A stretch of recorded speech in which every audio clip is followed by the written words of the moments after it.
함께 일어나셔서 찬송 21장을 부르시면서 주일 4부 예배를 드리겠습니다.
하나님께 경배와 찬양을 올려드리겠습니다.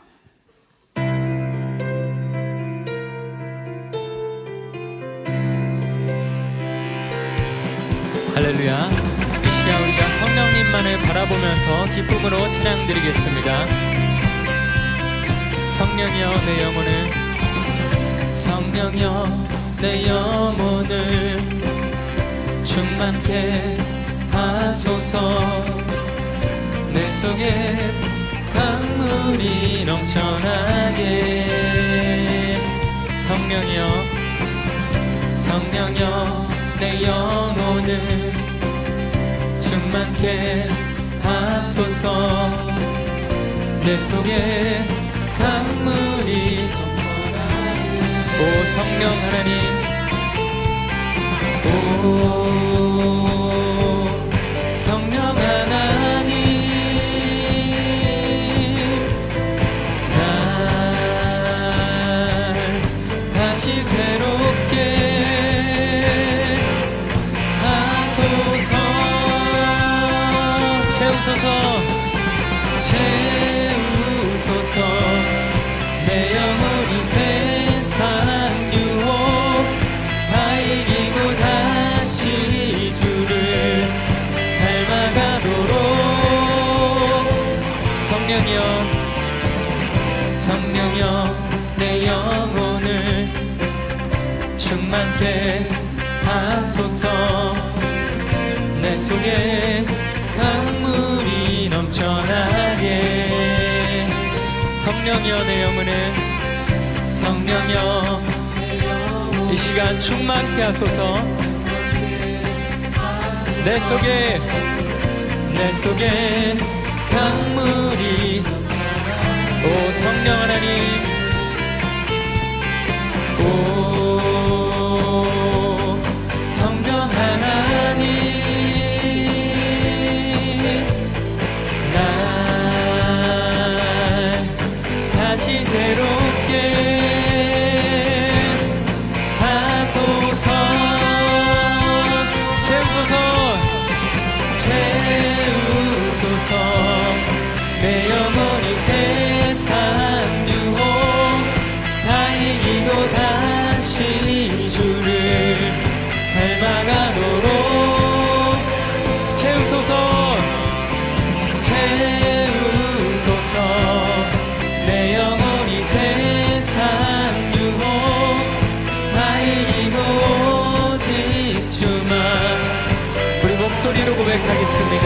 오 성령 하나님 오 성령 하나님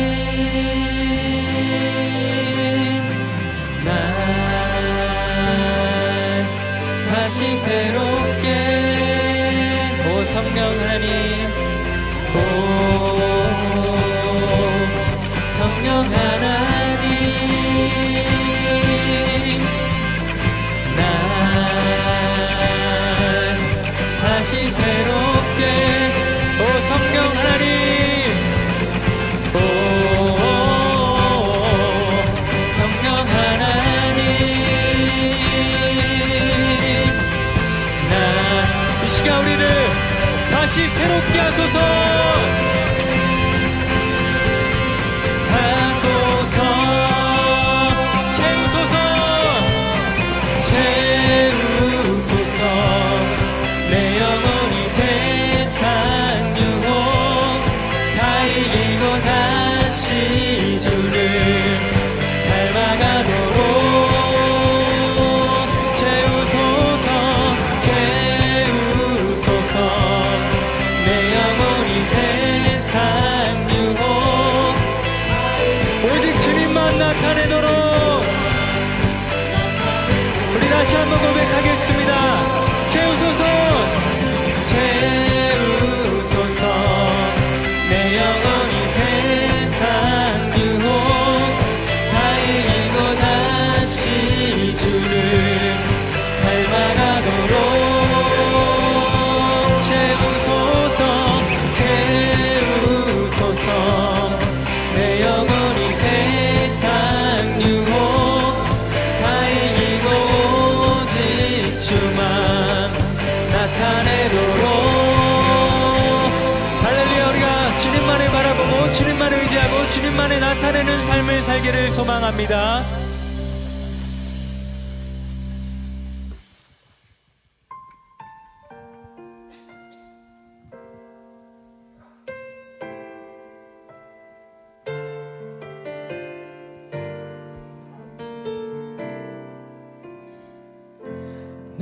나의 소망 되신 주 나의 소망 되신 주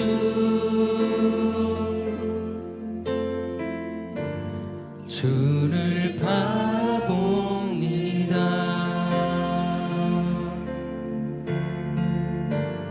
다시 오실 나의 왕 예수 주를 기다리리라 나의 소망 되신 주님 나의 소망 되신 주 주를 바라봅니다 다시 오실 나의 왕 예수 주를 기다리니 밤이나 낮이나 밤이나 낮이나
주님만을 바라보고 찬양하겠습니다.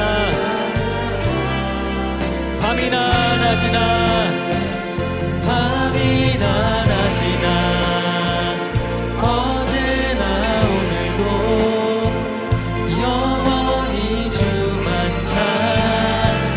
찬양해. 괴롭고 슬플 때 낭망하여 넘어져도 우리 다시 한번 고백하며 나아가겠습니다. 밤이나 낮이나 밤이나 낮이나 우리는 영원히 주님만을 찬양하겠습니다. 괴롭고 슬플 때라도 낭망하여 넘어질지라도 우리는 언제나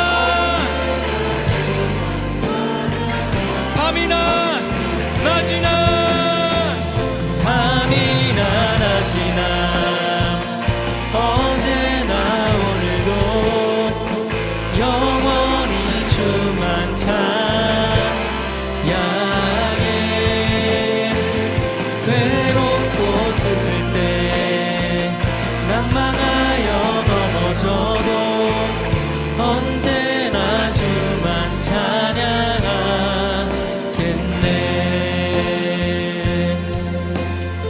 이 시간 함께 오늘들의 예배를 위해서 간절히 기도하며 나아가겠습니다. 하나님 말씀은 다니엘 1장 8절부터 21절까지의 말씀입니다. 구약성경 1231페이지에 있습니다. 다니엘 1장 8절부터 21절까지의 말씀을 제가 봉독하겠습니다. 다니엘은 뜻을 정하여 왕의 음식과 그가 마시는 포도주로 자기를 더럽히지 아니하리라 하고 자기를 더럽히지 아니하도록 환관장에게 구하니 하나님이 다니엘로 하여금 환관장에게 은혜와 긍휼을 얻게 하신지라. 환관장이 다니엘에게 이르되 내가 내 주 왕을 두려워하노라. 그가 너희 먹을 것과 너희 마실 것을 지정하셨거늘 너희의 얼굴이 초췌하여 같은 또래의 소년들만 못한 것을 그가 보게 할 것이 무엇이냐. 그렇게 되면 너희 때문에 내 머리가 왕 앞에서 위태롭게 되리라 하니라. 환관장이 다니엘과 하나냐와 미사엘과 아사랴를 감독하게 한 자에게 다니엘이 말하되 청하오니 당신의 종들을 열흘 동안 시험하여 채식을 주어 먹게 하고 물을 주어 마시게 한 후에 당신 앞에서 우리의 얼굴과 왕의 음식을 먹는 소녀들의 얼굴을 비교하여 보아서 당신이 보는 대로 종들에게 행하소서 하매 그가 그들의 말을 따라 열흘 동안 시험하더니 열흘 후에 그들의 얼굴이 더욱 아름답고 살이 더욱 윤택하여 왕의 음식을 먹는 다른 소년들보다 더 좋아 보인지라. 그리하여 감독하는 자가 그들에게 지정된 음식과 마실 포도들을 제하고 채식을 주니라. 하나님이 이 네 소년에게 학문을 주시고 모든 서적을 깨닫게 하시고 지혜를 주셨더니 으으니 다니엘은 또 모든 환상과 꿈을 깨달아 알더라. 왕이 말한 대로 그들을 불러들일 기한이 찼으므로 환관장이 그들을 느부갓네살 앞으로 데리고 가니 왕이 그들과 말하여 보매 무리 중에 다니엘과 하나냐와 미사엘과 아사랴와 같은 자가 없으므로 그들을 왕 앞에 서게 하고 왕이 그들에게 모든 일을 묻는 중에 그 지혜와 총명이 온 나라와 박수와 술객보다 10배나 나은 줄을 아니라. 다니엘은 고레스 왕 원년까지 있으니라. 아멘.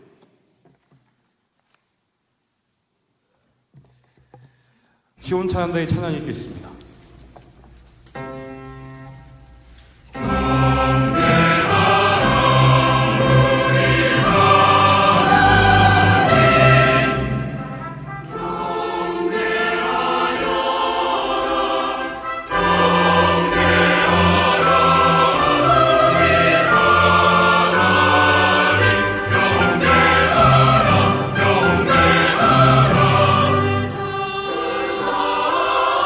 주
할렐루야, 할렐루야.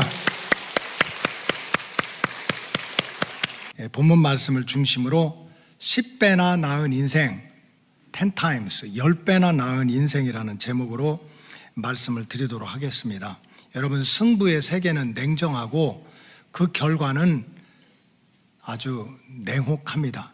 이번 2026년 월드컵 이야기입니다. 근본 2026년 북미 월드컵에서 대한민국 축구팀이 기대와는 달리 너무 저조한 성적을 내서 마음이 아프고 또 이런저런 비판의 소리가 가득했었습니다. 사실 우리 교회 권사님 사위가 이번에 축구 국가대표팀에 뽑혀가지고 참여를 했는데 기도를 많이 했어요. 근데 권사님이 경기를 못 보겠대요. 막 뛰는. 그래서 이 권사님이 그냥 그 사위가 축구 국가대표팀으로 뛰는 그동안에 2층에 기도실에 와서 열심히 기도를 하고 저도 기도를 많이 했었는데, 근데 어쨌든 결과가 안 좋아서 마음이 많이 안 좋았습니다. 역대 최대 48개국이 참여해서 12개 조로 편성이 돼서 이렇게 각 한 조에 4팀씩 들어가서 토너먼트 형식으로 경기를 했는데, 참 정말 한국 대표팀이 글쎄요, 그 조별 리그에서도 탈락해가지고 전체 순위 떨어져도 너무 떨어진 것 같아요. 48개국 중에서 34위를 기록하는 아주 쓰디쓴 패배를 경험하게 됐습니다. 그런데 우리가 잘 알아야 돼요. 경기는 이겼다 졌다 해서 끝나는 것이 아닙니다. 뭐 이겼으니 뭐 실패했다고 해서 위로받는 게 아니에요. 실패는 실패로만 끝나는 것이 아니라 그거에 따른 결과는 너무나 냉혹하고 냉정합니다. 사람의 마음처럼요, 조석으로 바뀌는 게 없어요. 조금만 잘하면 그냥 박수치고 난리를 치지만 조금만 잘못하면 세상에 그런 대역죄인이 없는 것처럼 손가락질하고 비방하는 게 우리 인간의 마음입니다. 물론 그 마음과 그 속을 어떻게 알겠어요? 홍명보 감독은 이런저런 비판을 견디지 못해가지고 그 지었다는 것 때문에, 실패했다는 것 때문에 감독의 자리를 스스로 물러나고 말았어요. 그런가 하면 이렇게 다 낙심하고 속상해하고 있는데, 그 어려운 경기 가운데서도 뭔가 활동을 잘해서 돋보인 사람들이 있어요. 예를 들면 이강인 선수라든지 두세 명의 선수들은 그렇게 어려운 경기 중에도 그들이 그냥 그 조그만데도 어떻게 그렇게 잘 뛰는지 그 활동이 돋보여가지고 유럽의 그런 아주 큰 그 프로 전문 팀들로부터 러브콜을 지금 계속 받고 있어요. 제가 궁금해서 한번 찾아봤더니 이강인 선수 같은 경우 좀 그래도 말해도 괜찮지. 그렇죠? 그 성깔이 좀 있지? 그래도 운동선수가 좀 성깔이 있어야지 무슨 공자님이야? 그래서 어쨌든 그 스페인의 그 ATM이라고 아틀레티코 마드리드라고 하는 그 축구팀이 너 우리 팀에 좀 들어와서 같이 뛰자 하는데 이사 오는 이적료가 690억이에요. 우리 교인들은 놀라지도 않아. 그냥 우리 팀에 들어와라. 그래서 들어온다고 주는 돈이 690억이야. 그리고 1년 동안 게임하면 연봉을 97억을 주겠다고 해서 아마 거의 확정 단계에 있다고 들었어요. 그걸 보니까 너무 약 올라가가지고 이제 저는 우리 교회 남자애들은 무조건 다 축구 시킬 거예요. 그냥 영화부터 시작. 딴 거 하지 마. 축구해, 축구. 이 볼 한 번 차면 이게 얼마인 거야. 이게 한 번 차면 그냥 막 2억 3억씩 들어오는데. 그래서 그냥 지금 내가 뭔 얘기하는 거예요 지금? 여러분, 승부의 세계는 이렇게 냉정하고요, 결과는 피할 수 없는 참혹함이 있는 거예요. 우리가 살아가는 인생도 마찬가지입니다. 우리가 살아가는 인생의 운동장도 마찬가지예요. 각자 종목이 다 달라요. 어떤 사람은 교사로, 어떤 사람은 회사원으로, 어떤 사람은 의사로, 약사로, 사업가로 각자의 종목에서 최선을 다해서 달려가기도 하고 뛰어오르기도 하고 아니면 맞붙어서 씨름을 하듯이 경쟁을 하고 있습니다. 근데 안타깝게 또 세상은 모두가 다 공정사회, fair society, 공정사회를 주창하지만 불공평한 때가 훨씬 많습니다. 여러분, 이런 얘기 못 들어봤나요? 이미 기울어진 운동장이라고. 똑같은 운동장에서 뛰어야지. 이미 기울어진 운동장에서 내가 걷어차봤자 올라간 공이 또 내려오는 거야. 이 세상은 결코 공정하지 않아요. The world is not fair. 공평하지 않습니다. 인생도 공평하지 않아요. Life is not also fair. 공평하지 않아요. 누구는 태어나자마자 금수저, 운수저 해가지고 수많은 재물을 가지고 있는데 조상 대대로 가난을 물려받기도 해요.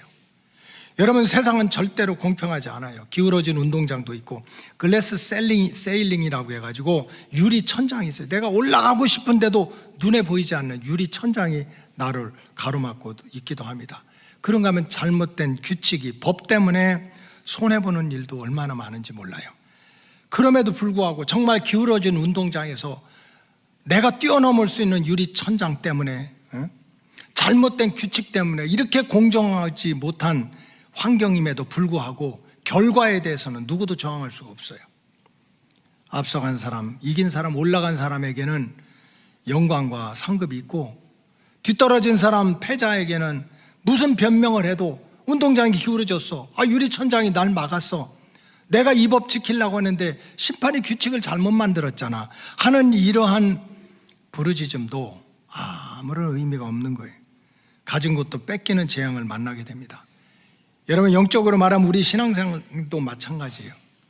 하나님 보시기에 정말 칭찬받는 믿음의 아들, 딸들이 있어. 어떻게 그렇게 그냥 하나하나 말하고 생각하는 것이 하나님이 가만히 못 있겠어? 어떻게 하면 내가 복을 줄까? 내가 어떻게 하면 은혜를 줄까? 이렇게 믿음 생활을 참 의미 있게 하는 성도가 있는가 하면 어떤 하나님의 자는 일생 동안 하나님께 속썩이는 거예요. 그냥 늘 하나님께 걱정을 끼치며 영적으로나 육적으로 뒤떨어지는 그런 인생길을 걸어가는 사람들도 너무 많아요. 여러분, 하나님은 저와 여러분들이 죽은 다음에만 천국 가는 것이 아니라 이 땅에 살아가는 동안에도 마치 운동 경기장에서 뛰고 운동 경기장에서 올라가고 운동 경기장에서 붙어서 씨름을 하면서도 이기기를 원하는 것처럼 하나님은 하나님의 자녀들이 이 땅에서도 앞서가는 인생, 올라가는 인생, 승리하는 인생을 살기를 원하시는 줄로 믿습니다. 오늘 본문에 나오는 다니엘과 세 친구 하나냐와 미사엘과 그리고 아사랴는 바벨론의 어린 나이에, 이게 말이 젊은이지 청소년입니다. 청소년. 이제 15, 16밖에 안 되는, 잘해야 17밖에 안 되는 청소년들이 포로로 잡혀왔습니다. 나라는 망했고 부모의 품을 떠나가지고 남의 나라 가서 포로로 잡혀왔으니까 이미 그들의 인생은 기울어진 운동장이에요. 포로로 잡혀갔으니까 그들의 위에는 유리천장이 있어서 뛰어 올라봤자 벼룩입니다. 그리고 이미 다니엘과 사드락과 메삭과 아벳느고는 하나님을 믿는다고 내가 하나님의 법을 지키려고 하면 세상 법으로 도리어 징계를 받는, 손해를 보는 그러한 환경에서 살아가고 있었습니다. 그럼에도 불구하고 이렇게 기울어진 운동장, 유리천장, 하나님의 법대로 살려면 손해보는 그런 세상 속에서도 이 다니엘과 네 친구는 당시 바벨론 제국의 최고로 가는 정치가들, 권력가들, 박수와 술객들, 그 어떤 사람보다도 10배나 나은 인생을 살아가는 승리자들이 되었습니다. 다니엘서 1장 20절에 보니까 왕이 그들에게 모든 일을 묻는 중에, 왕이 꿈을 꿨는데 꿈자리가 너무 사나운 거예요. 그래 도대체 이게 무슨 뜻인지 그걸 묻는 가운데 그 지혜와 총명이 온 나라의 박수와 술객보다, 다니엘과 그 친구들의 지혜와 총명이 온 나라의 박수와 술객보다, 한번 따라해 주세요, 10배나 낫다는 것을 세상 왕이 발견한 거예요. 그래서 영어 성경에 보니까 다니엘과 그 친구들의 wisdom and understanding, 그들의 지혜와 뭔가를 보고 이해하는 능력이 10 times better, 그래서 10 times better, 10배나 더 뛰어나게 좋았다는 거예요. 하나님을 모르는 세상 왕이 와도 이런 조그만한 젊은 애들이 그저 하나님을 믿고 믿음으로 생각하고 믿음으로 말하는 그것이 그들의 지혜와 그들의 언더스탠딩이 10 times better, 10배나 더 좋은 복된 길을 걷다는 것을 알게 됐다는 거예요. 하나님은 로고스 가족들이, 저와 여러분들이 이 땅에서도 10배나 나은 인생을 살기를 원하십니다. 그냥 예수 믿고 영혼 구원만 받으라는 게 아니에요. 죽고 난 다음에 천국만 가라는 게 아닙니다. 하나님이 여러분들이 지금보다 10배나 더한 믿음이 성장하기를 원하시고, 지금보다 10배나 더한 풍요를 체험하기를 원하시고, 지금보다는 10배나 더한 강건한 삶을 살기를 원하시고, 지금보다 10배나 강해져서 죄와의 싸움, 마귀와의 싸움에서 이기기를 원하시고, 지금보다 10배나 귀한 하나님의 아들, 딸로서 승리하기를 원하는 줄로 믿습니다. 제가 요즘 너무 감사하고 기분이 좋아요. 우리 지금 새로 나온 남자분들이 계신데, 그냥 성만 얘기할게요. 성. 우리 신권사님의 남편도 지금까지 살아온 날들보다 본인은 알 거야 누군지 10배나 귀한 하나님의 은혜와 축복을 받으시기를 주의 이름으로 축원합니다. 우리 문권사님의 남편도 오신 것 같은데, 문권사님의 남편도 정말 예수 믿고 하나님 잘 믿었더니 내 인생에 10 times better, 지금까지도 감사하지만 지금보다 더 좋고 더 유익한 길이 열리는 게, 그게 우리를 향한 하나님의 소원입니다. 자녀를 향한 부모의 소원은 오직 하나야. 잔소리를 해도, 밥을 굶어도, 밥을 먹어도, 옷을 입으라고 해도, 옷을 벗으라고 해도 오직 하나야. 자식 하나 잘 되기를 원하는 거예요. 하나님이 저와 여러분들에게 원하는 것은 지금보다 나은 10배나 나은 은혜와 축복을 받아서 하나님께 귀하게 쓰임받는 믿음의 승리자들이 되기를 원하는 줄로 믿습니다. 오늘 본문에 보면 다니엘과 세 친구들은 바벨론 왕 느부갓네살 왕도 깜짝 놀랄 만큼 10배나 뛰어난 인생을 살았다고 그랬거든요. 도대체 10 times better, 얼마나 10배나 뛰어난 인생을 살았다는 그 도대체 내용이 뭐냐? 내용이 뭐냐? 돈 얘기하면 제일 좋겠지. 돈을 10배나 더 벌었다. 할렐루야. 그랬더니 아침에 9시 반에 졸던 사람이 눈 뜨고 아멘 하시더라고. 우리가 10 times better, 10배나 나은 인생을 살아야 되는데, 적어도 다니엘과 세 친구들이 받았던 10배나 나은 그런 인생의 내용이 뭐냐? 첫째는 따라서 그들의 얼굴 빛이 10배나 더 빛이 나는 그런 삶을 살았다는 거예요. 다니엘서 1장 15절에 보니까 열흘 후에 그들의 얼굴이 더욱 아름답고 살이 더욱 윤택해져서 왕의 음식을 먹는 다른 소년들보다도 더 좋아졌다. 다니엘과 네 친구들이 10 times better, 10배나 더 좋아지는 축복을 받은 첫째, 얼굴이 빛나는, 그 얼굴이 광채가 나는 그런 은혜를 받았다는 거예요. 다니엘과 세 친구들이 바벨론 궁에서 기름진 음식을 먹지 않고 그저 물과 채소만 먹었는데도 산의 진미를 먹었던 다른 소년들보다 그들의 얼굴에 빛이 나고 윤택해졌다는 거예요. 여러분, 다니엘의 얼굴이 더욱 아름답고 윤택해졌다는 말씀의 뜻이 뭡니까? 잘생겼다는 뜻입니까? 물론 잘생겼겠지. 청소년 애들 얼마나 잘생겼겠어요. 아니면 음식을 잘 먹어서, 좋은 음식 먹고 몸에 좋은 음식을 먹어가지고 얼굴에 기름이 줄줄 흘러서입니까? 물론 여러분, 좋은 음식을 잘 골라 먹으면 그냥 얼굴이 좋아지는 것은 정상입니다. 정상이에요. 제가 어떤 글을 읽다 보니까 경남 농업기술원에서 발표한 여름에는 녹차를 드세요 하는 글이 있더라고. 여름에는 녹차. 그래서 저도 몰랐었는데 우리나라 녹차 밭의 한 41%가 경남 하동에 있어요. 그래서 이제 경상국립대학교하고 이렇게 산학 협력을 해가지고 녹차 그것만 계속 연구하고 개발해서 녹차 생산량의 약 50% 정도를 경남 하동에서 제공하고 있는데, 특별히 이제 여름에 녹차를 많이 마시는 게 좋다 하고서 그 효능을 써놓은 걸 읽어보니까, 여름에 녹차를 많이 마시면 녹차를 마셔라, 그럼 세포 노화가 방지된다. 녹차를 마셔라, 혈관이 건강해진다. 녹차를 마셔라, 콜레스테롤 수치가 떨어진다. 녹차를 마셔라, 살균 작용이 떨어져서 뽀드락지가 안 난다. 녹차를 마셔라, 자외선으로 인한 피부 손상을 보호해준다. 녹차를 마셔라, 번들거리는 피지. 모르겠어요. 그냥 마셔요. 제가 녹차 마셔. 그냥 마셔. 녹차를 마시라는 거예요. 녹차. 근데 내가 왜 이 얘기를 하지? 설교하다가.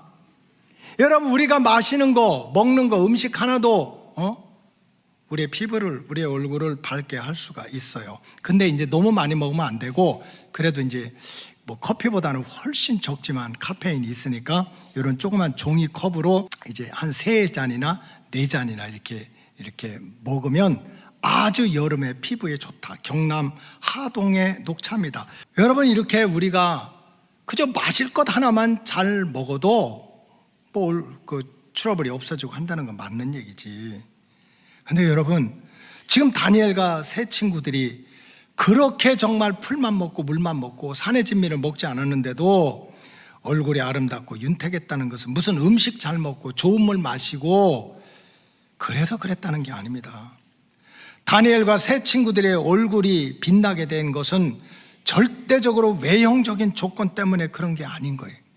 그런 어려움 속에서도 그 어린 나이에 포로로 잡혀가서 기울어진 운동장에서 뛰어오를 수 없는 유리천장에 갇혔고 하나님의 법을 지키면 세상 법으로 고통을 받는 그런 환경 속에서도 그의 마음 속에서는 하나님이 주시는 마음의 기쁨과 평안이 있었던 거예요. 그의 속사람 속에, 그의 마음 속에는 하나님이 주시는 기쁨과 평안이 있었다는 거예요. 하나님이 주시는 기쁨과 평안이 속에서부터 넘쳐나니까 그 얼굴에서 광채가 날 수밖에 없어요. 미안한데요, 여러분, 옆 사람 얼굴을 한번 보세요. 가만히 서로 쳐다보세요. 좀 마주보고. 그래도 한번 그렇게 해봅시다. 천사와 같은 얼굴입니다. 또 오늘 얼굴 왜 그래, 황달이요, 뭐 이런 소리 하지 말고. 천사와 같은 얼굴. 스데반이 돌탕에 맞고 복음을 전하다 그렇게 어려운데도 그의 얼굴이 천사와 같았다고 그랬어요. 태산 같은 재물을 쌓아놓고 궁궐 같은 집에 살아도 마음속에 근심이 있는 사람은 그 얼굴이 빛이 날 수가 없어요. 어둠의 그림자가 항상 따라다니는 거예요. 그러나 아무리 힘들고 어렵게 살아도 그 마음속에 하나님이 주시는 기쁨과 하나님이 주시는 평안이 있는 사람은 초막에 살든 궁궐에 살든 그 어느 나라가 어디에 살든 하나님의 나라 천국을 이룰 수 있는 그런 빛나는 인생을 살 수가 있는 거예요. 찬송가 413장도 보세요. 내 평생에 가는 길 순탄하여 늘 잔잔한 강 같든지 큰 풍파로 무섭고 어렵든지 나의 영혼은 늘 편하다. 다 같이 내 영혼 평안해. 내 영혼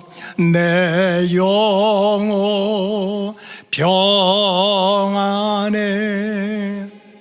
인생은 불공평하고 세상은 불공평해도 비록 내 인생이 기울어진 운동장 같고 유리천장에 닫힌 인생 같고 하나님의 법을 지키면 세상적으로 손해보는 일이 있는다 할지라도 정말 하나님이 주시는 평강과 기쁨을 얻게 되면 그 어디나 얼굴에 광채가 나는 삶으로 하나님이 인도해 주실 줄로 믿습니다. 둘째로 다니엘과 세 친구들은 세상 박사들보다 지혜와 총명이 10배나 더했습니다. 다니엘서 1장 20절에 보니까 왕이 그들에게 모든 일을 묻는 중에 지혜와 총명이 온 나라의 백성보다 술객들보다 10배나 더했다. 여러분, 우리가 잘 알다시피 knowledge, information, 지식하고 위스덤은 절대로 달라요. 지식이라고 하는 것은 내가 배워서 내가 경험을 통해서 축적되는 사실 정보에 불과합니다. 여러분, 공부 잘하면 죄 안 짓습니까? 좋은 학교 나오면 암 안 걸리나요? 아무 상관이 없는 거예요. 지식은 그냥 축적해 놓은 정보에 불과합니다. 그러나 옳고 그르고 옳고 그름을 분별하고 행할 수 있는 능력은 바로 지혜입니다. 지혜. 세상에 정말 가진 거 다 가지고 있으면서도 지혜가 없어가지고 자기도 힘들고 남에게 고통 주는 일들이 얼마나 많아요. 우리가 볼 때 야, 저 사람이면 저 정도면 욕심 안 부려도 되는데, 욕심 안 부려도 되는데, 설교 듣다 전화 오면 그냥 휴대폰 밟으면 되는데, 그거를 깨닫지 못해. 부시세요. 왜 받으려고 그래? 저 정도면 정말 부족함이 없는데도 뭐 거기에다 또 욕심을 부려서 다 무너지고 다 빼앗깁니까? 어리석어서 그런 거, 어리석어. 지혜가 없어서. 감사할 일이 많아. 저 정도면 얼마든지 감사하고 사는데 뭘 그렇게 시기 질투해가지고 자기도 불행하고 남도 불행하게 만드는 사람들이 얼마나 많아요. 결과는 뭡니까? 어리석고 무지해서 그런 거예요. 근데 오늘 본문에 보니까 다니엘과 세 친구들은 박수와 술객들보다 지혜와 총명이 10배나 더 있다고 그랬어요. 여기서 박수는 하르톰인데 영어로는 매지션, 마술사예요. 그럼 마술사냐? 아니에요. 바벨론 당시에 정말 이 마술사는 그때 국정에 관여된 대단한 권력을 가지고 있는 사람들이야. 그런데 그 사람들이 무식했겠어요? 그 다음에 또 술객은 아샤프라고 그러는데 이들은 그때 당시에는 점성가, 요즘으로 말하면 천문학자, 학자 계통입니다. 정치적인 권력을 갖고 정말 학자의 반열에 있는 사람들이 무식했겠어요? 근데 이런 사람들보다, 그래서 이 박수와 술객들이 바벨론의 제국을 이끌어가는 정치적인 특권층이고 학문적인 전문가들이었는데도 다니엘과 친구들이 그들보다 지혜가 10배나 더 했다는 거예요. 이거 얼마나 감사한 일입니까? 얼마나 감사한 일이야. 그들과 경쟁해가지고 정말 세상에 그런 권력자들, 그런 지식자들과 경쟁했는데도 이기는 자가 됐다는 거예요. 이것이 다니엘과 친구들이 받았던 10배나 나은 인생의 내용입니다. 우리 로고스 가족들이 바로 이러한 지혜의 복을 10배나 받으시기를 주의 이름으로 축복합니다. 셋째로 다니엘과 세 친구들은 지혜롭고 총명한 것을, 저 사람 참 지혜로웠어, 참 훌륭했어, 이것으로 끝나는 것이 아니라 바벨론이라는 세상 왕국에서도 뛰어난 자리를 차지하는 세상적인 성공자가 됐습니다. 다니엘서 2장 48절에 보니까 왕이 이에 다니엘을 높였다는 거야. 정말 하나님이 주신 지혜로 이렇게 가득 찬 다니엘을 높여서 귀한 선물을 많이 주고 그를 세워서 바벨론의 온 지방을 다스리게 하고 또 바벨론의 모든 지혜자의 어른을 삼았다. 다니엘 혼자만 잘났습니까? 다니엘과 가까이 했던 그 친구들까지 다 잘 된 거야. 49절에 보니까 왕이 또 다니엘의 요구대로, 따라서 다니엘의 요구대로, 다니엘이 왕궁의 느부갓네살한테 얘기하는 거야. 왕이시여, 지금 나한테 좋은 친구가 있는데, 사드락과 메삭과 아벳느고가 있는데 참 지혜롭고 깨끗하고 얼굴이 맑은 사람들이다. 그 말을 듣고 나서 다니엘의 요구대로 이 세 친구를 바벨론 지방의 지방 장관을 시켰습니다. 그리고 다니엘은 왕궁에 있었다. 다니엘과 세 친구들은 은혜를 받아서 얼굴만 빛이 나고 지혜와 총명이 바벨론의 그런 술사와 그런 박사들보다 10배나 더했다. 대단해. 이것으로 끝난 게 아닙니다. 세상에서도 그의 신분과 세상에서도 그가 누리는 복을 하나님께서 얼마나 높여주셨는지. 다니엘은 왕궁에 거하고 왕 밑에서 최고의 권세를 누리고 그 세 친구들은 지방을 통치하는 특별한 권세자로 세움을 받았다는 거예요.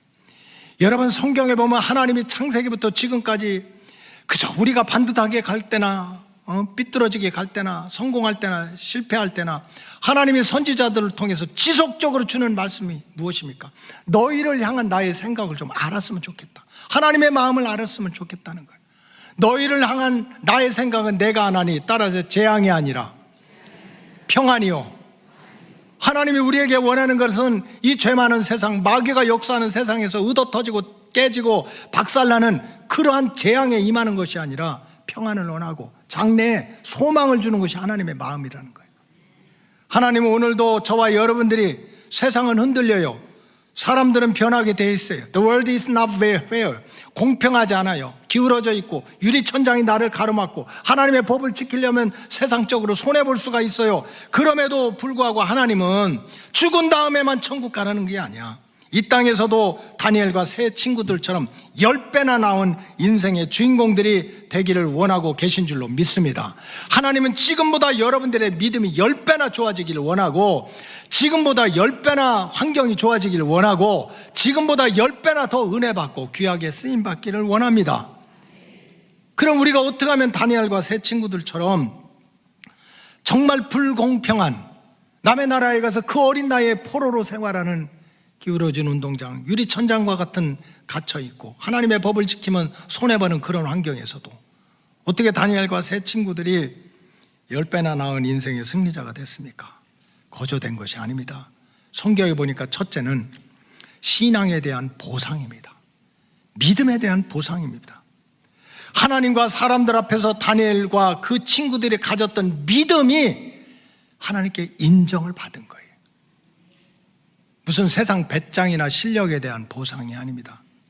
하나님께 대한 믿음의 보상이었어요. 다니엘과 그 세 친구들이 바벨론 왕궁에 사는 동안 3년 동안은요, 처음에 얼마나 많이 고생을 했는지 몰라요. 사람들한테 시험을 당하고 낙심하고 어려운 일이 얼마나 많았습니까? 이 다니엘과 세 친구들은 이 바벨론 땅에 가자마자 첫 번째 창시개명을 당했어요. 우리나라가 일제에 압제당할 때 제일 고통스럽게 반만년 역사 가운데 조상 대대로 가지고 있던 성까지 이름까지 바꿨어요. 지금도 우리 막내 외삼촌이 계시거든요. 이름이 아끼라야, 아끼라.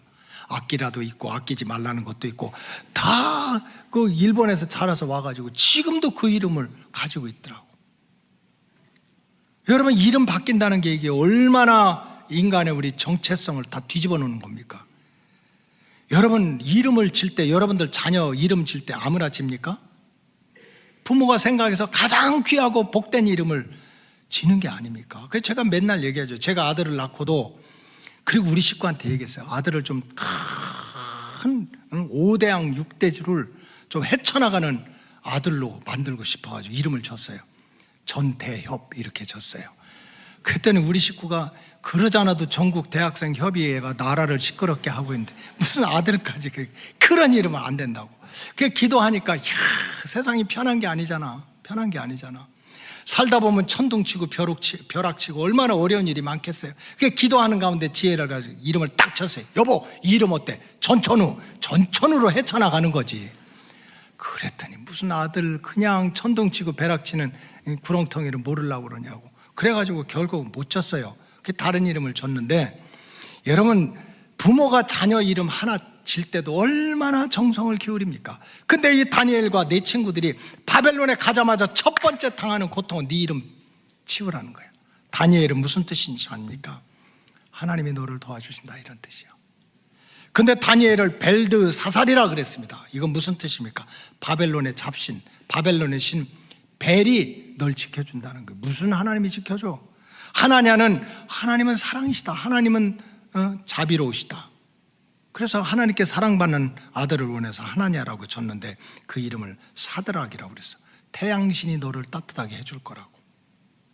그래서 세 친구들, 아사랴는 하나님께서 너를 도우신다는 뜻인데 아벤느고라고 그랬어요. 너는 느고의 집에 가서 종로를 신하해라. 여러분, 누가 이름을 칩니까? 자기 아들에게 너는 누구 집안에 가서 종로를 신하해라, 이런 이름을 누가 줍니까? 그러니까 이 다니엘과 네 친구들은 정말 나라 망하고 고향 땅을 떠나자마자 당했던 고통은 이름까지 바뀌고, 그 다음에 분명히 하나님께서는 이거는 먹지 말라 하는 음식을 먹으라고 하는 그런 시련과 유혹을 당했습니다. 이런 유혹과 시련 가운데서도 다니엘과 세 친구들은 따라하세요. 뜻을 정했다. 여러분, 우리가 잘하고 못하고는 2차 문제입니다. 우리가 잘하면 얼마나 잘하겠어요, 하나님 앞에서. 그러나 뜻을 정하는 게 중요한 거예요. 그래서 다니엘서 1장 8절에 보면 다니엘은 뜻을 정해서 왕의 음식과 그가 마시는 포도주로 자기를 더럽히지 아니하리라 하고, 자기를 더럽히지 아니하도록 환관장에 구했다. 지금 이름도 창시 계명을 하고 하나님이 먹지 말라는 것을 먹으라고 하는 시험과 유혹 속에서 이 네 친구가 똘똘 뭉쳐가지고 뜻을 정했는데, 우리 암만 어려워도 하나님을 향한 절대적인 믿음을 지키자. 우리가 암만 어려워도 말씀의 법을 따르자. 하나님이 가라면 가고, 가지 말라면 가지 말고, 먹으라면 먹고, 먹지 말라면 먹지 말고, 일어서라면 서고, 앉으라면 앉고, 할 수 있고 안 하고는 2차 문제고, 하나님의 말씀의 법을 따르자.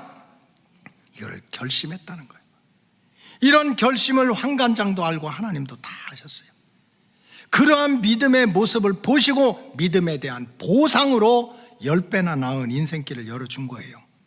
여러분, 성경에 세이튼, 마귀는 속이는 자라고 그랬어요. 속이는 자, 속여요. 그 잘 생각해 보라는 거예요. 뭘 그렇게 생각해? 부르짖고 기도해야지. 너 곰곰이 생각해봐. 너 목사님이 하자는 대로 다 해봐라. 주일 성수하고 소득의 11조 지키고 그 다음에 또 월사 기도하고 새벽에 금요일 날 한 번씩 꼭꼭 나오고. 아멘 아무도 안 하잖아요. 여러분들 정신 차려야지. 괜히 따라가다 손해보는 수가 있어요. 마귀는 계속 우리를 궁리하게 만들어요. 계산하게 만들어. 말씀대로 살면 너 손해봐. 아니 맨날 먼저 주님을 생각하고 주님의 나라를 생각하고 교회만 생각하고 하나님의 뜻만 생각하면 네 인생은 어떻게 살 건데. 그러니까 적당히 살아라. 적당히 믿음 생활해라. 이 말에 은혜 받고 속아 넘어가는 사람들이 너무 많은 거예요. 여러분 정신을 차려야 됩니다. 특별히 성도는 어려울 때 잘해야 돼요. 배부르고 등 따실 때 난 예수가 좋다고 박수치고 손들고 찬양하는 것은 누구든지 할 수 있어요. 그러나 힘들고 어려울 때 그래도 나는 절대적으로 믿음을 버리지 않을 거야. 할 수 있고 없고서는 떠나고 그래도 하나님이 가려면 가고 가지 말라면 안 가고 먹으라면 먹고 먹지 말라는 건 안 먹을 거야. 하나님의 말씀의 법을 따를 거야. 그 마음, 그 말, 그 행동을 하나님 보고 계신 거예요. 그 믿음에 대한 보상은 10배나 나은 길을 하나님이 열어주실 줄로 믿습니다. 둘째로 이 다니엘과 세 친구들이 10배나 나은 인생을 살았던 이유는 자기 실력이 아닙니다. 하나님이 주시는 지혜와 총명 때문에 그렇습니다. 다니엘서 1장 1절. 성경은 주어가 중요한 거예요. 한번 따라하세요. 하나님이. 다니엘서 1장 17절에 보면 하나님이 내 소년에게 학문도 주셨고 하나님이 모든 서적을 읽을 때마다 깨닫게 했고 하나님이 그들에게 지혜를 줬고 하나님이 그들에게 모든 환상과 꿈을 알게 했다는 거야. 다니엘과 내 친구들이 박수와 술객보다 10배나 하는 인생을 살았던 것은 다른 것이 아닙니다. 하나님이 그들에게 지식도 주고 지혜도 주고 책 읽으면 깨닫고 환상과 꿈을 다 알게 했다는 거예요. 다니엘과 세 친구들이 이기는 자가 된 것은 세상의 박수와 술객들을 물리치고 10배나 나은 인생을 살았던 것은 자기들의 지식이나 경험이 아닙니다. 어린애들이 무슨 경험이 있겠어요? 오로지 하나님께서 주신 지혜와 총명으로 박수와 술객을 물리치고 10배나 나은 인생을 살았다는 거예요. 제가 지금 잘 아는 장로님이 한 분 계세요. 80대 중반은 훨씬 넘으셨는데 이제 우리나라가 참 여러분 우리나라가 감사할 일이 많아요. 정말 다녀보세요. 바쁘니까 제가 대신 다녀볼게요. 얼마나 많은 나라를 정말 미국이나 유럽 같은 데는 감기 몸살 한 번 걸리면 예약하기가 그렇게 힘들어요. 그래서 빠르면 일주일, 길으면 2주 돼야 제대로 된 의사 만날 수 있어. 참고로 그 사이에 다 나서. 근데 우리는 돌아서면 이비인후과, 앞에 가면 치과, 옆에 가면 내과 다 있잖아. 사실 우리나라 의료 체계나 시스템이나 실력이 굉장히 좋습니다. 이번에도 근데 이거 우리 교회에서 보낸 선교사님이 계시잖아요. 그 선교사님 딸이 갑자기 그 어린애가 자궁에 혹이 생겼어. 7, 8cm. 어느 나라라고는 안 하겠어요. 그냥 짐작만 하세요. 그러니까 그 나라 의사가 사진 딱 CT 한번 찍어보더니 수술하자고. 그래 갑자기 그 애들 이제 어떻게 수술을 합니까? 그래서 이제 전화가 와가지고 한국에 와라. 한국에 나와서 검사하자 해가지고 한국에 2군데 가서 검사했는데 이렇게 7cm, 8cm 되는 물혹이 없어진 거예요. 그러니까 선교사가 목사님 오진했어요. 선교사가 그렇게 믿음이 없어가지고 목사님이 기도해서 그 물혹이 어떻게 된 거야? 없어졌다고 하나님 앞에 감사해야지. 우리나라 의사가 오진했다고. 그런 마음으로 어떻게 선교를 하느냐고. 그랬더니 또 다른 병원 이제 세브란스에다가 이제 선교사 그걸로 해놓고 이제 중간중간 또 밟아서 다른 병원을 거쳐서 올라가야 되니까. 두 번째 병원을 갔더니 그러니까 한 2cm 정도로 보이게 물혹이 이렇게 보이더래요. 정확하게 보이더래요. 하여간 목사들은 말 못해서 죽은 목사들은 없을 것 같아. 내가 본 게. 그걸 딱 보고 내가 선교사하고 앉혀놓고 뭐라고 그러는 줄 압니까? 봐, 하나님이 기도하라고 기도거리 남겨놓은 거야. 또 이렇게 얘기했어요. 내가 생각해도요, 진짜 어떻게 이렇게 입만 살았나? 근데 입만 사는 게 아니에요. 저는 그렇게 믿어요. 하나님이 없애주셨고, 그렇다고 해서 또 내 맘대로 살까봐, 네 인생 네 맘대로 안 돼. 네 딸이라고 네가 키우는 거 아니야. 누가 도와주셔야 돼? 하나님이 도와주셔야 돼. 이걸 갖다 성경에서는 지혜라고 그래요. 공부 많이 하면 그런 지혜가 생깁니까? 세상적인 지혜 올라가면 그런 지혜가 생기나요? 하나님이 주신 거예요. 그게 제가 잘 아는 그 80 중반 넘은 장로님이 이제 의료기를 이렇게 수입을 하는 일을 젊은 시절부터 했거든요. 무슨 주사기하고 무슨 이런 옛날에 무슨 체스트 사진 찍고 필름 이런 거 생각하면 안 돼요. 그때 당시에도 의료기 그걸 수입하는 게 굉장히 돈이 많다고. 지금도 마찬가지예요. 조그만 병원에서 있는 그 MRI 자기 공명 영상 같은 거는 작은 병원에 있는 거는 최하 8억에서 15억 정도 됩니다. 조금 이제 대학병원 정도 되면 최소 30억 이상이에요. 여러분 놀라지 마세요. 어떤 종합병원은 이제 그 정말 암 치료에 뭐 페트라든지 양성자 치료기 같은 거, 꿈의 암 치료기 같은 거는 이제 뭐 이제 전자파 같은 걸로 하는데 그거는 설치하는데 3천억이 들어요. 3천억이야. 그러니까 사실은 참 이게 보통 이게 참 의료라는 게 어렵기도 하고 그 장비가 비싸기도 해요. 그러니까 벌써 수십 년에도 의료 장비랑 똑같은 거예요. 그런데 제가 말씀드리는 거 이 장로님은요, 솔직히 의대도 안 나왔어요. 영어도 못해요. 독일어도 못해요. 그런데 이제 그 의료기 상 다니다가 이제 자기가 이렇게 병원 다니면서 의료기 수입 회사를 했는데 얼마나 많은 사람을 만납니까? 영국에서도 오고 독일에서도 오고 미국에서도 오고 다 수입하는 거니까. 그럼 다 만난대요. 무슨 말인지 하나도 못 알아듣는데. 하나도 못 알아들어. 그냥 뭐 통역하는 사람 두고 하는데도 하나도 못 알아듣는데. 근데 어떻게 장로님 사업을 했습니까? 그러니까 누구를 만나든지 어떤 물건을 하든지 절대로 자기는 보고 듣고 결정을 안 한대요. 조그만 기기에 하나를 들여놓는데도 40일을 작정하든지 100일을 작정하든지 정말 자기는 무슨 물건을 수입할 때 비싼 거니까 그때마다 사람들이 무슨 말을 하든 하나님의 성전에 와서 때로는 40일, 때로는 100일씩, 때로는 금식하고 때로는 철회하면서 하나님께 묻는데요. 하나님 내가 어떡할까요? 이 사람을 만날까요? 만나지 말아야 될까요? 이 물건을 살까요? 사지 말아야 될까요? 이거를 사면 내가 병원에다가 보급을 시키고 치료가 잘 됐다고 소문이 날까요? 안 날까요? 모든 것을 절대적으로 자기는 의대도 안 나오고 글씨 하나 읽어보지도 않지만 하나님께서 매달려서 하나님이 살아, 하나님이 만나라, 하나님이 그만둬라, 하나님의 음성을 듣고 살아왔더니 지금까지 자손 대대로 잘 먹고 믿음도 사업도 성공하는 축복의 주인공이 됐습니다. 고린도전서 1장 25절에 보면 하나님의 어리석음이 사람보다 지혜롭고 하나님의 약하심이 사람보다 강하니라. 수십 년 신앙생활하면서 내 인생 내 거라고 내 지식으로 내 실력으로 살아가려고 해서는 안 된다는 거예요. 하나님의 어리석음이 나보다 지혜롭고 하나님의 약하심이 사람보다 강하다고 그랬어요. 근데 그 지혜와 하나님이 주신 지혜와 능력이 어떻게 옵니까? 좋은 학교 나오면 나옵니까? 권력 얻으면 나옵니까? 목소리 크면 나옵니까? 아니에요. 따라서 기도 외에는 얻을 수가 없어요.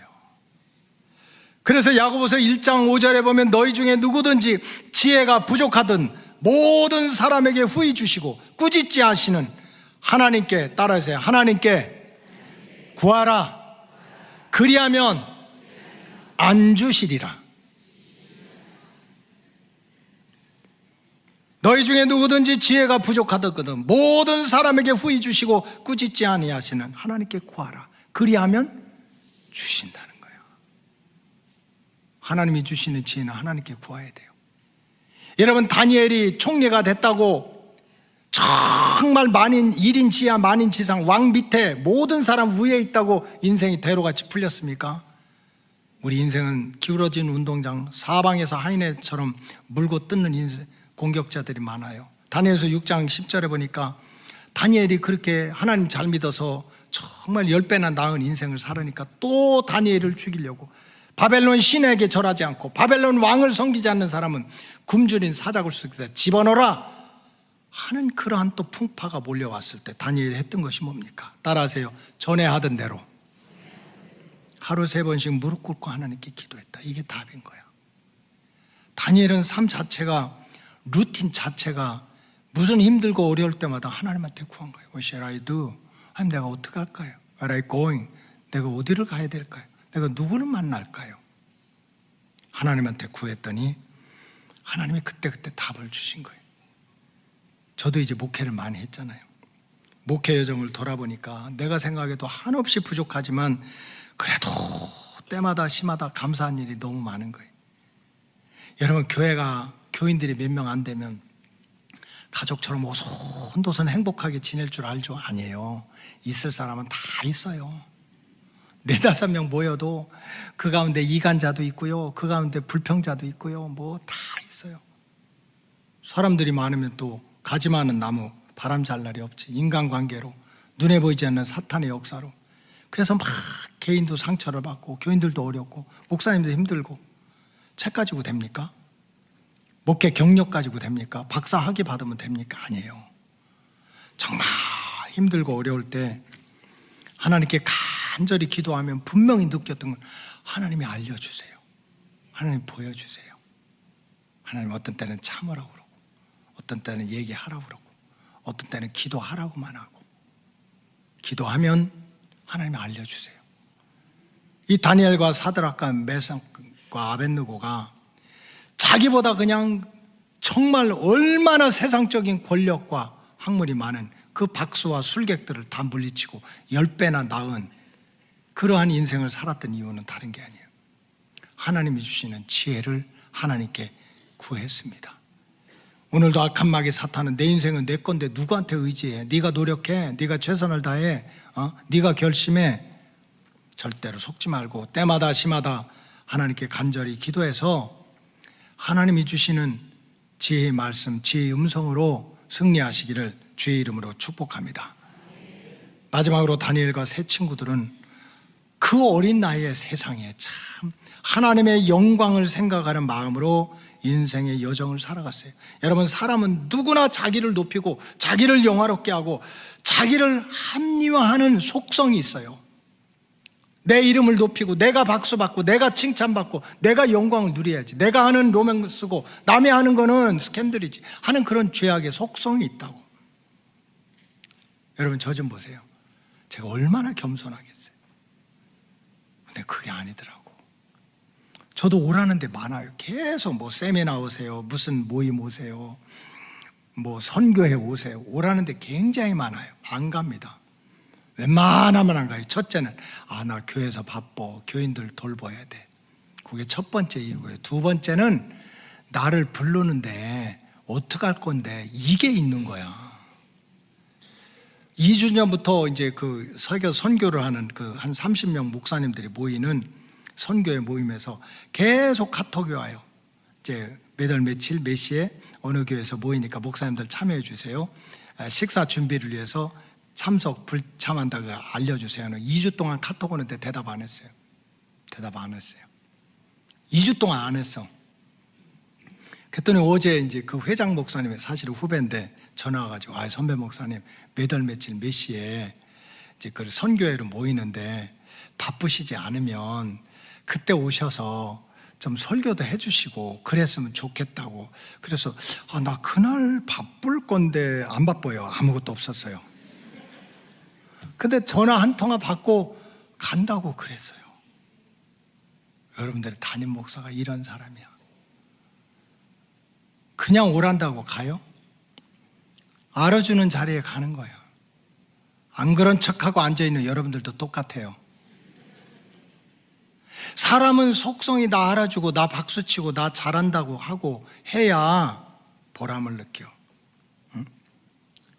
그래서 다 사람은 그런 자기를 높이고 자기를 영화롭게 하고 자기를 합리화하려는 속성을 가지고 있는데 마귀가 그것을 이용한다고. 아담과 하와를 충동질해가지고 그냥 사람이 높아지고 박수받은 심정이 있으니까 너 선악과 먹으면 세상에 어떻게 너는 하나님보다도 높아질 수 있다고 그렇게 유혹하는 거에 넘어가서 낙원을 잃어버린 거야. 사도행전 12장 23절에 보니까 헤롯이 그래도 힘은 없어도 왕이거든요. 영광을 하나님께 돌리지 아니함으로 주의 사자가 고치니 벌레 몰려 죽었대요. 여러분, 왕이 나라를 지키다가 로마 제국과 싸워서 백성을 지키다 죽었대. 그럼 얼마나 좋아. 무슨 왕이 벌레 물려 죽습니까? 이유는 영광을 하나님께 돌리지 않았다는 거예요. 근데 다니엘과 세 친구들의 마음은 달랐어요. 그 젊은 나이에도 불구하고 모든 영광, 모든 박수, 모든 칭찬을 하나님께 돌린 거예요.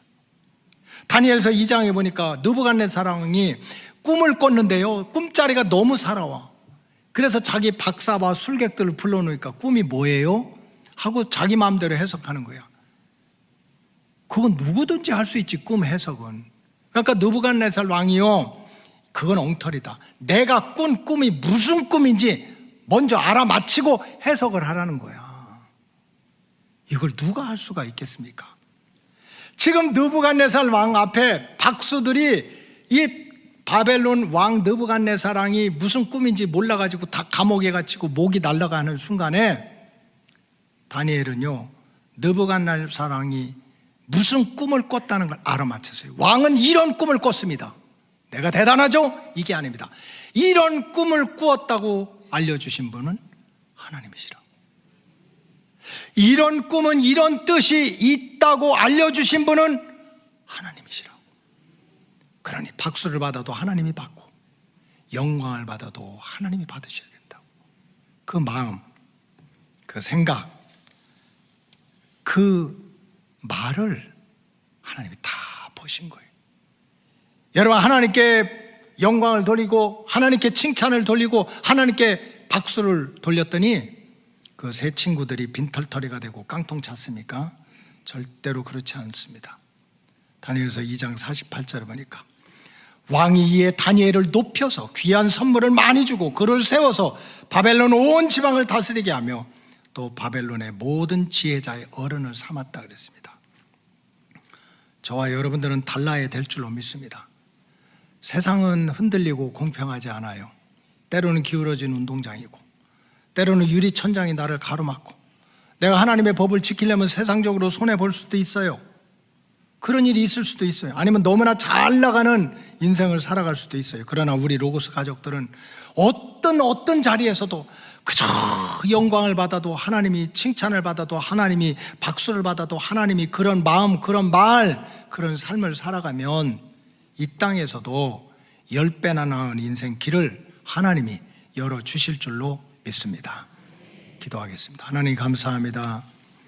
10배나 나은 인생에 대해 말씀을 들었사오니 깨닫게 하시고 깨달은 대로 순종하다가 공평하지 않은 세상, 기울어진 세상, 하나님의 법을 지키려면 세상적으로 손해보는 세상에서도 다니엘과 사드락과 메삭과 아벳느고처럼 10배나 나은 인생의 주인공들로 살아가게 하여 주시옵소서. 축복하며 예수님의 이름으로 기도하옵나이다. 아멘.